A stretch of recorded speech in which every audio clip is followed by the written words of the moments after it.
All right, family, what's happening? I'm running late. What time is it? 6:57. So now, new update. My new time is hopefully roundabout 7-ish. So that can mean before 7, at 7, a little bit after 7, but 7-ish, maybe. But we'll see. I got some new changes, y'all. I've been doing a lot of praying, and apparently God has been answering my prayers. And there are some new things that I am embarking on, which I'm not going to say, but I'm going to say this. Thank God in heaven for the blessings. I take time out at least for that. And every one of you should do the same thing. What's happening, fam? Okay. Today's Black Excellence. Every day is Black History Day of the year. And I am not going to back down as far as I can go with this dagnabbit thing. I can feel the buzz inside and I like it. I like it. So, today, if you can see the screen behind me, this beautiful woman here is named Janet Emerson Bashan. Janet Emerson Bashan. Now, I'm a little excited about this one as well because what she has done, some of us at some point had to deal with what she came up with. Maybe some have, maybe some have not. But if you're honest, I think you probably had to deal with it as well somewhere in your life. But at any rate, let's go right into it. She is currently 65 years old. Miss Janet Emerson Bashan was born February the 12th. She's a February baby, just like me. Yeah. In 1957, she's just a little bit older. She's a little bit older than I am. And she was born in Mansfield, Ohio, the first to hold a patent for a software invention called Linkline. Have you guys ever heard of Linkline? All right. It's a web-based application for equal employment opportunity. You dig? Not bad. EEO claims intake and tracking, claims management, and document management. Now, ain't no way in the world anybody gonna tell me that we ain't just some naturally intelligent people when we put our dagnabbit brain to it. You know? Dagnabbit, man. Nobody gonna tell me otherwise. I don't give a snap how many bad apples we got. We got a bunch of good ones. And I plan on showcasing them. As many as I can find. All right. So, and also let's talk about her education, which apparently she loves to study. She loves going to school, college, and everything. So much that she went to Alabama A&M University, and she went to the University of Houston, and also Rice University. Well, good gracious, woman, where's she at? That's a corporation right there, Bashan Corporation. Yep. This is what I'm talking about, y'all. We have to give credit where credit is due, regardless on the negative things that people are trying to plant and attach to us. We got to start reaching out. Look at her.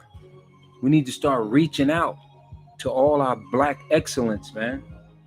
Dagnabbit, start being proud of the accomplishments that a lot of us have done. A lot of our Black women have done a lot of great things, man, to contribute to society, man. And her husband is named. She's married to a guy named Stephen Bashan. All right.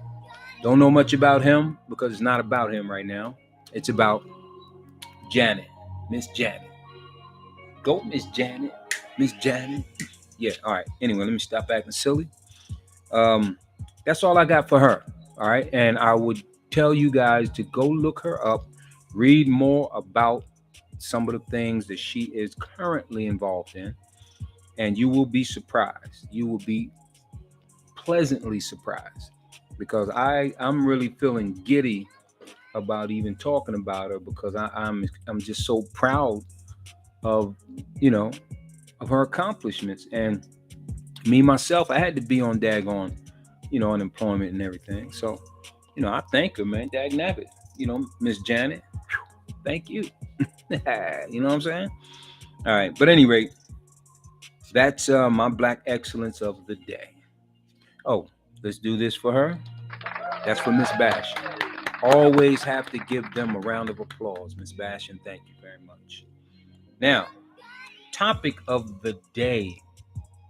It's like every time I experience something, it helps me with coming up with a topic. Yeah. And today, facing your fears. We all, I don't care who you are, there are things in life that literally scare the you know what out of you.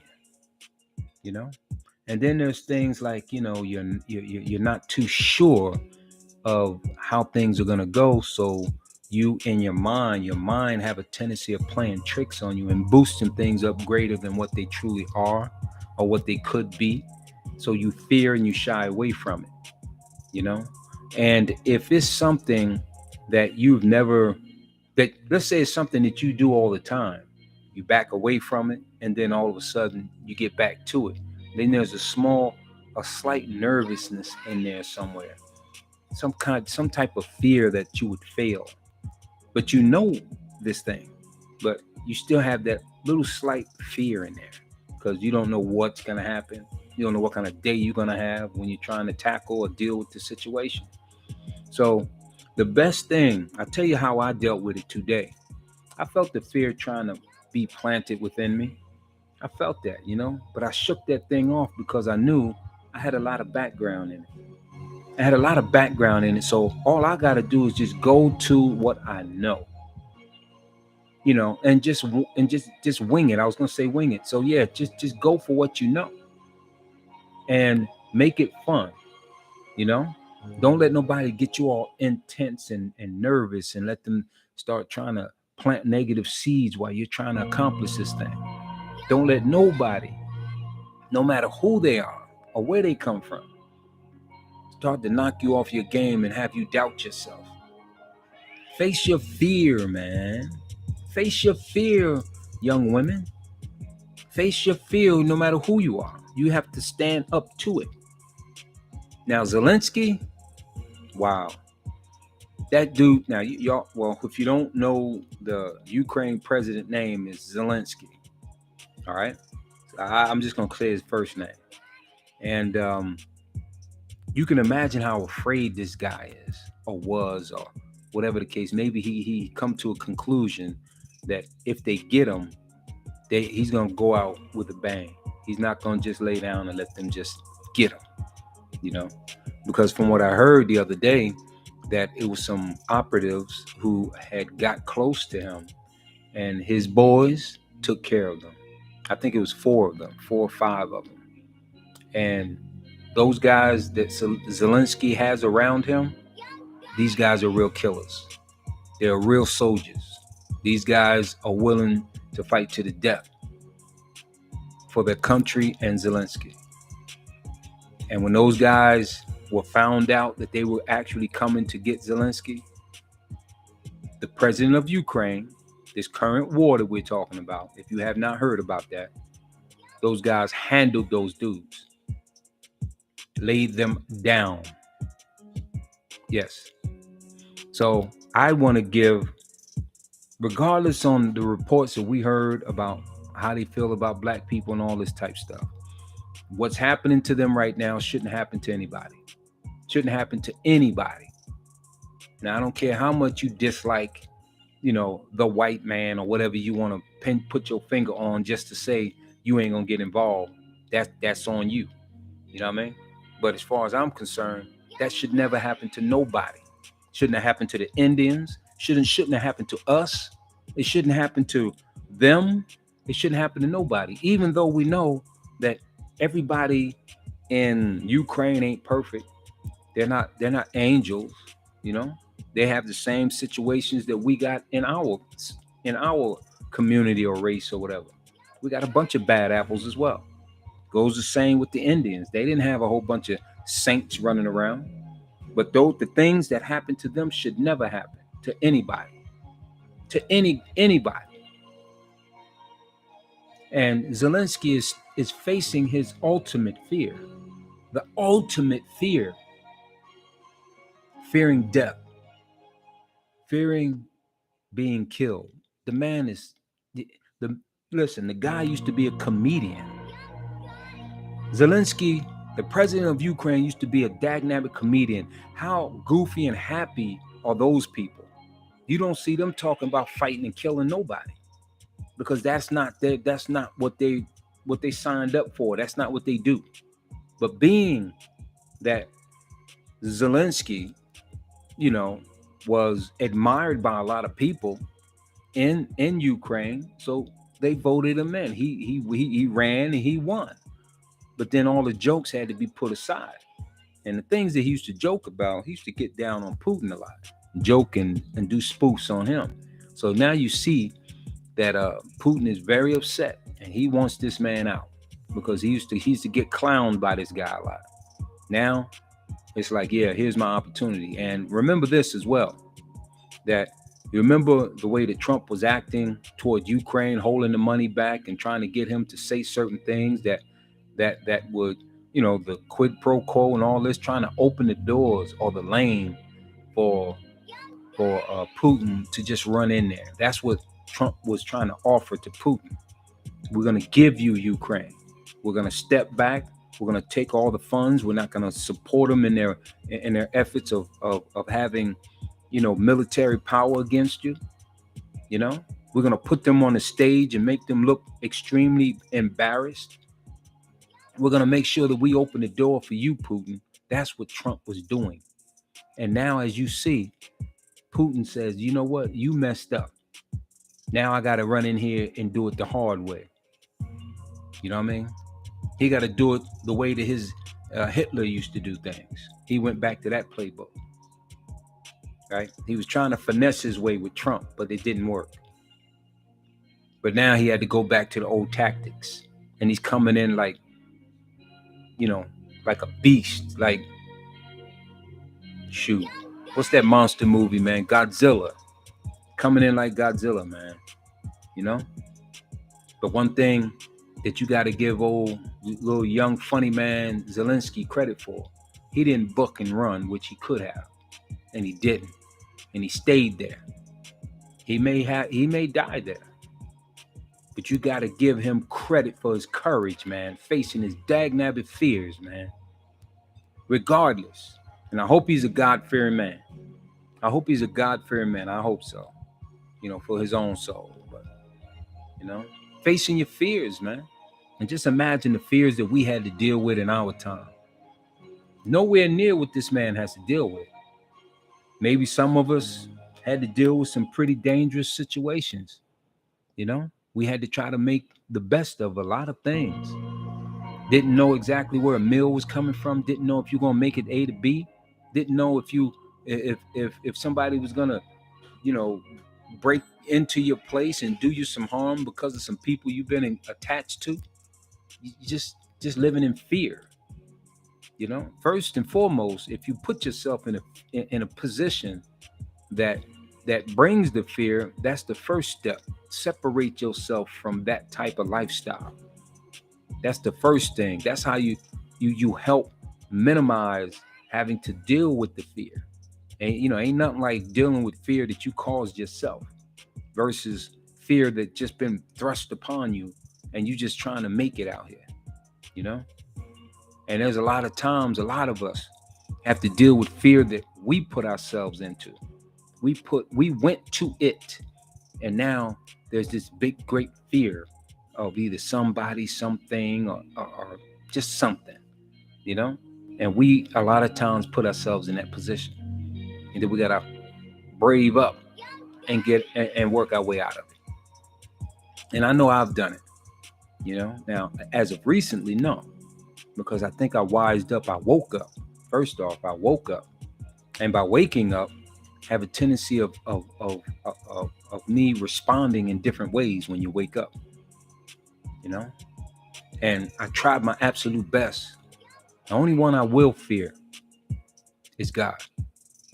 I made that a thing in my mind, in my head, in my soul, in my heart. If I got to fear anybody, it'd be the fear of God only. But as another man, what a man can do to me, yeah, you can't help the natural feeling of being afraid of what can happen.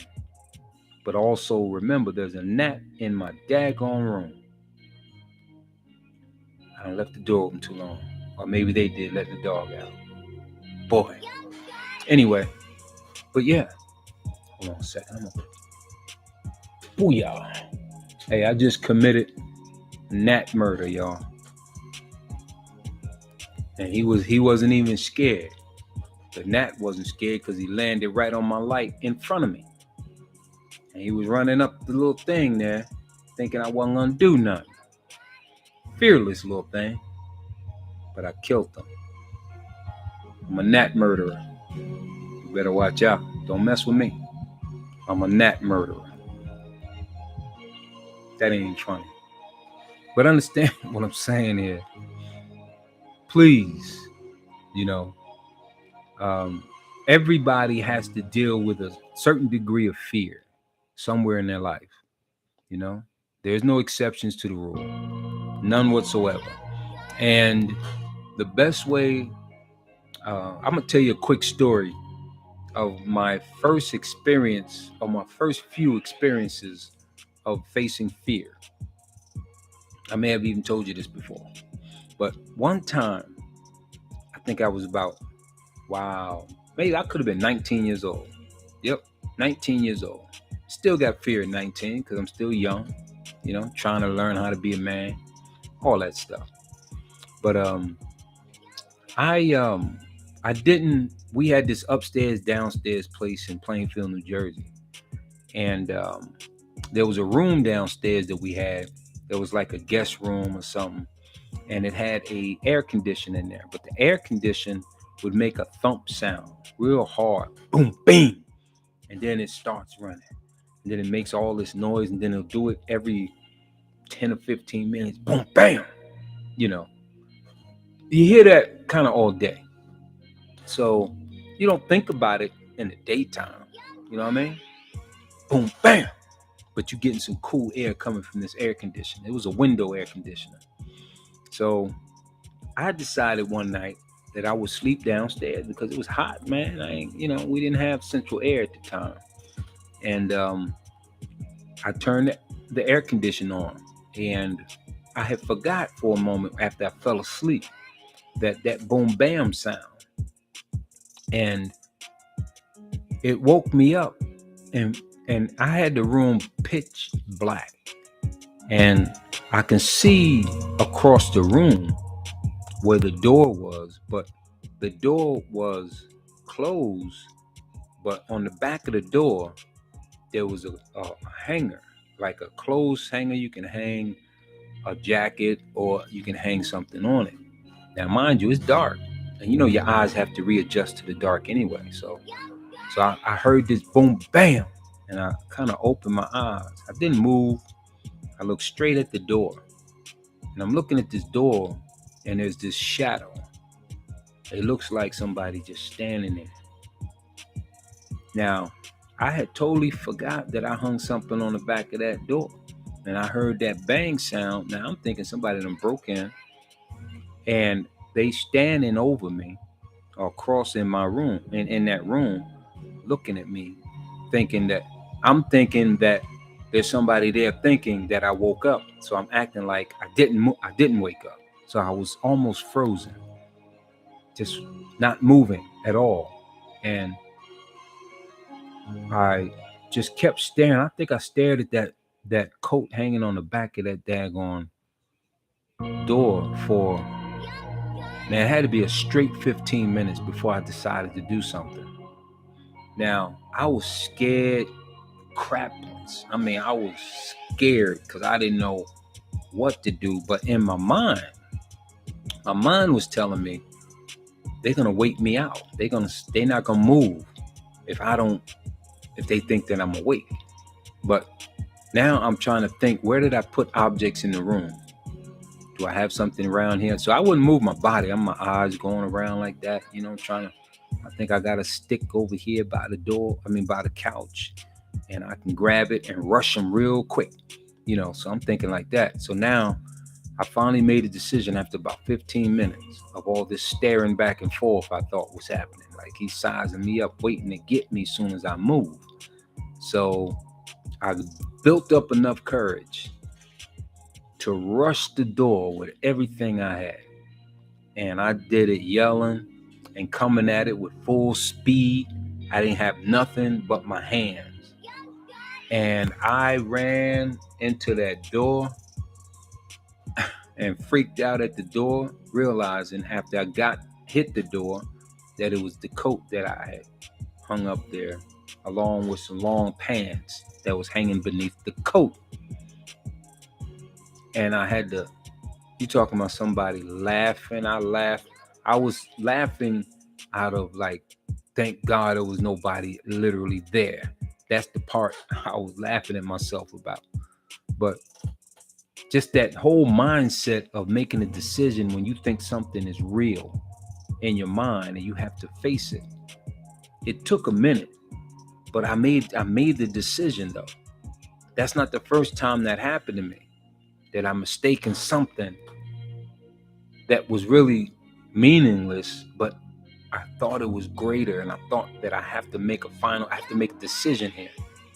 And I was scared. Scared, frozen, until I just convinced myself that I am going to fight, even if they get me. That was my motto. And from that point, every time something put me in that type of mindset of fear, I thought about my scenarios, I looked at my ins and my outs, and I made a decision. I thought about all the what could have happened, and if I had to almost prepare myself to kind of like be ready to die because of the scenarios that I later on in life put myself in. So I had to make a decision, and I made that decision. And each time I made the decision, it got me out, or it wasn't as great as my mind had made it out to be. So that was a lesson. I've learned that lesson, and I think I've always lived by that, because I just believe that if you don't face your fears, that fear would chase you for the rest of your life. It would always be something that haunt you. And you don't want things to haunt you like that, because it messes up the way that you think, the way that you operate, and the way that you see the world. It messes all that up because you run from it, then face it. And that's why I feel about this Zelensky fella in Ukraine, and he's making his last stand. He's facing the ultimate fear because he knows that he's in a war. People die in wars. A bomb could end everything. Gunfire can end everything for him. Everything that he had hoped to be in the future is coming to its end in his life. Possibly, but he's already committed to it. He made the decision to die alongside of his people. He's facing the ultimate fear. And we all, sometime in our life, had to face a fear. But that same concept that brought you to do so, you have to apply it in a lot of things in life. And then you can't stand up to everything. I realized that as well. You can't stand up to everything that seems to threaten you. I've come to that realization. There's sometimes you have to buck and run to live another day. But if your back is to the wall, like Zelensky's back is to the wall, he has nowhere to run. Nowhere to run. So what do you do? What do you do when you can't run? You have nowhere to go. And the bully's coming. And he's stomping everything around you. What do? You make your peace. and you fight like hell. Let me just go ahead and let that one out. Yeah, that's what you do. So one thing about the facing your fears, it's really, it'll bring out the real whoever you really are within. If you're somebody who just always buck and run and never stand your ground, then that's what you will be. That person, when trouble comes, you hightail it. And I've done that numerous occasions until I sized up my opponent and realized that it's just me and you. And you may be bigger, you may be stronger, you may have a lot of friends more than I do, but guess what?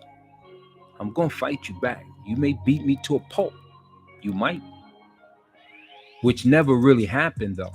The thing is, my mind had got me to believe that this boy gonna kill me. But I had to stand my ground, because if I continued to run, that's what I would always be. I would be that because I practice it so much. I'm good at bucking if I have to. If I gotta, I'm out. Yeah, I can do that real good. But I realize I also can stand my ground real good as well, especially with a fair playing field. Fair playing field, I can stand my ground pretty good. And I'm thankful for God even pulling me through some of those real tight, scary times. So, facing your fears, family. Yeah, maybe even in business, maybe even with your money. Think about the investment, thinking to try to get a good return back. You're taking a chance with the last bit of money that you have, that you and the family have, and you putting it into something that may or may not make it. And that fear of just losing everything you've earned, taking that risk, that chance. And we all had to face that fear sometime in our life as well. How about the fear of COVID? Remember the fear that came upon us when we was coming out in public and we didn't know what this crap was and how you get it and what it'll do to you, and will you or will you not survive it? Remember those times? Or then maybe you just convinced yourself that it just wasn't even real. But for the ones who believed, me, I was a believer, 100, because I had it. Yeah.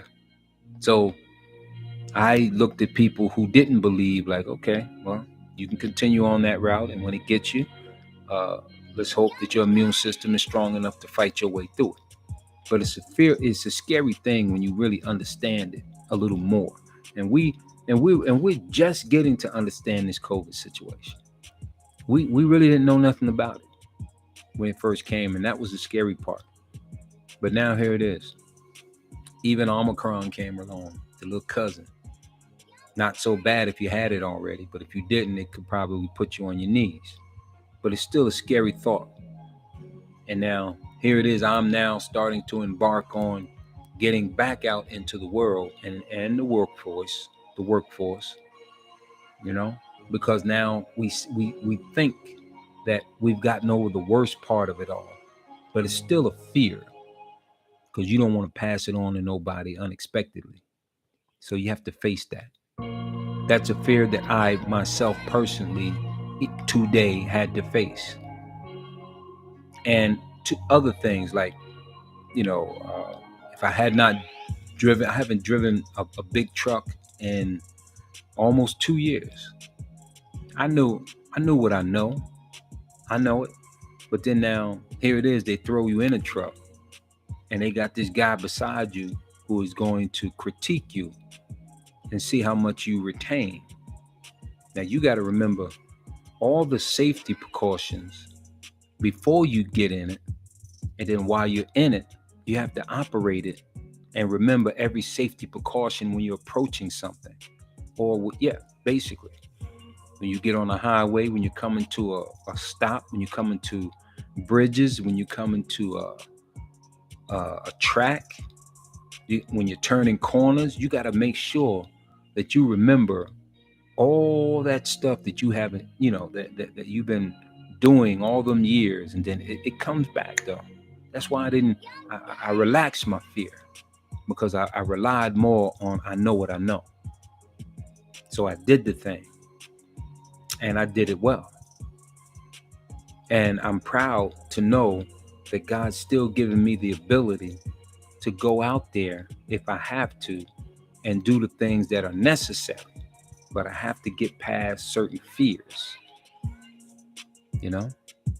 And that's what I'm in the process of personally. That's what gave me the topic of the day, was my own personal fear. Not that it feared me made me scared to a point that, I was just shaking in my boots or anything, but just that doubt. When you come across something, it's a doubt that you have. So face your fears, family. Pray to God about it, and do what it is that you know, and it'll all come back to you. Just like if you learn how to swim, you get thrown in some water, you're either going to drown or you're going to swim. It's going to come back to you. And that's exactly what it is. On that note, we keeping them short now because it's late. Tell somebody you love them today. Yeah, you all know why I did this, right? I did this because I'm a grown damn man. Yeah. And on that note, treat people like you want to be treated, and it'll come back around, because it has for me. All right, fam. Tell somebody you love them. I got to go on and do 2 more. And peace be with you. Yeah. One love.